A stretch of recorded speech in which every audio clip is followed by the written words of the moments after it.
So, meron mga nagtatanong sa atin sa mga lactating moms, ayan, mga pregnant mommy, kung anong set nga daw ba ang recommended para sa kanila. I highly recommend this one. Ayan, Rick Skin Sincerity Radiant Boost Clarifying Set. Pero disclaimer lang mga miha, much better pa rin na mag-consult kayo sa mga OB ninyo before kayo gumamit ng kahit na anong mga skincare.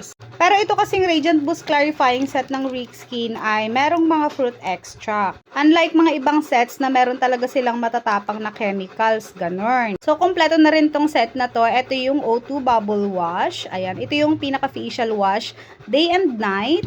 Meron na rin siyang kasama na ginseng toner, ayan, day and night after mong maghilamos.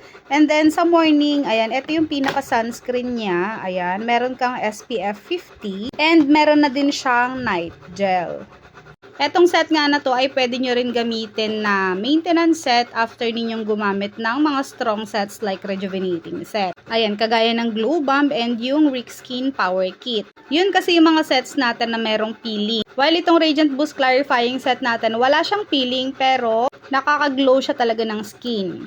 Kaya kung feeling mo, super duper haggard ka na sa pagpapadede at pagbubuntis mo, ayan, itry mo tong Rick Skin Radiant Boost Clarifying Set ng Rick Skin. Ilalagay ko na lang siya sa baba kung saan mo siya mabibili.